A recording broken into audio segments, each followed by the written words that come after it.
Quick greenhouse tour. Changing the name to grow room. So grow room tour. Got some microgreens growing. Got some tomato breeding projects going. There's one on the end here and one here that I'm comparing against the two next to them. Let's see what's going on. I got my peppers I started.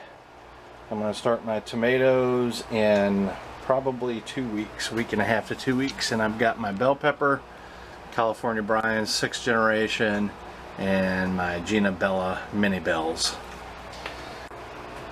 These two tomatoes are cherry tomatoes. You can see them going on there, and they're my open pollinated variety I chose to breed with my tomato. I want to improve vigor and also potentially maybe a little bit more taste. We'll see how that goes. I mean, my tomato already tastes pretty good. This is California Brian 6th generation. I started a couple, actually there was 3 in there at one time. I put one in the NFT rail. I'll show you that real quickly because I'm going to do a video on it. Alright, this is a tomato that I'm really liking. It's very aggressive. Usually tomatoes don't grow well in the grow room or in winter. It's because of the dim lighting. Even with LEDs, they don't do great. Cherries do okay, but beef steaks not so much. You can see up there it's a lot of thick, dense foliage. I like that plant a lot. This is my cherry tomato. It's been growing for, I don't know, 6 months or better at least. I brought it in here.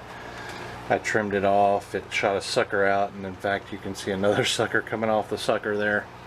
And if you look closely here, you can see the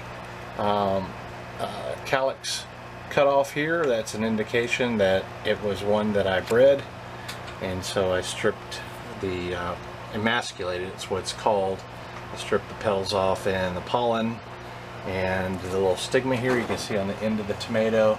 The very tip of that is what I got pollen from the other two plants. I talked to you about the other two cherries.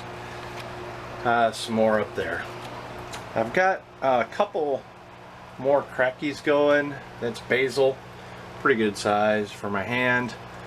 And I've got some romaine. They don't seem to like it in here as much.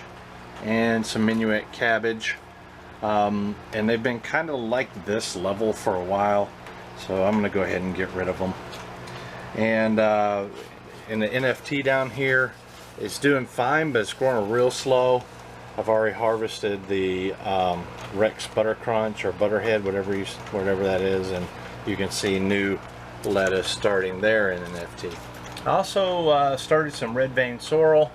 I want to see how that grows in the NFT, and I'll probably replace all these with red vein sorrel, or at least a couple spots in the NFT. Behind the eggplant here, you can see that I've got a basil that's doing real well in it as well. Okay, this is an eggplant called long green oval or large green oval. I think it's long green oval. I got some seed given to me by Barry. I forgot to mention it in the last one, so I'm going to go ahead and mention it now. Thank you, Barry. Thank you very much. And yeah, it's a curious looking eggplant you don't see much of, so I appreciate the seed. These two eggplants are my hybrid. It's a cross, and they're doing great. In fact, they have already caught up and passed the large green oval. And I don't know if that's because of hybrid vigor or if it's just the varieties mixed creates this, but we'll see. You see some little buds on there. They've taken after the mom a little bit. Probably a good mix because you can see the little spines on there. In fact, I'll show you. If you remember one of my videos, I told you I took out one of the plants, overwintering cuttings. That's one of the cuttings I took out, and there's already 2 flowers on it that I've use the toothbrush to spread the pollen, so we'll see if it generates one. But anyway, back to the point, you can see on them leaves the spikes, and that's a camo eggplant, a really great eggplant. I like that eggplant a lot. But that is the mother to these two. That's specifically the mother to these two. And so I'm really curious what these are going to end up looking like. Carrots are growing in the corner. They look good. But carrots grow real slow. They do. So I guess I'm just going to leave them there and wait and see what happens. I've got a couple peppers here I talked about in the last greenhouse grow, Jimmy Nardello. You can see the fruit here, and I was training it to get one stem up this tomato twine, and I got one here. It's just that the peppers are not as aggressive, also just like the tomatoes aren't as aggressive during winter, and I guess you could expect that. Over here we've got some flowers and potential fruit here. There's one little one growing there, but we'll see if they grow.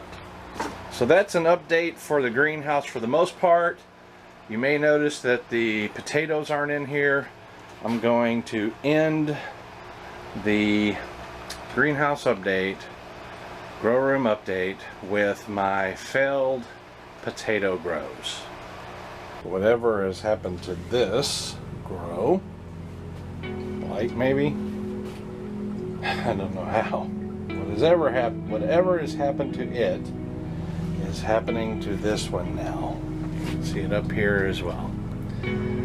So we're going to go ahead and take this out. It's a sunny day, and we're going to go ahead and harvest it and see what we got.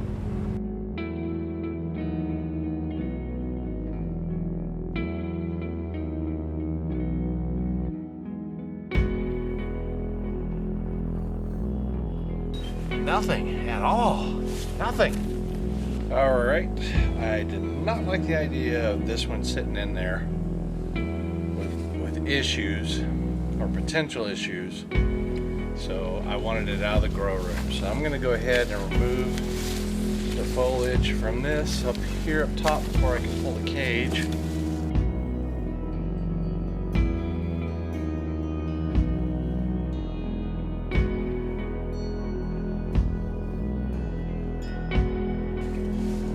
The take. That's it. It is nothing. Nothing. One of the poorest grows I've ever had, and I am still going to show it to you. Oh, wait a minute. Here's the savior. Alright, you guys, this is Brent. We will see you later.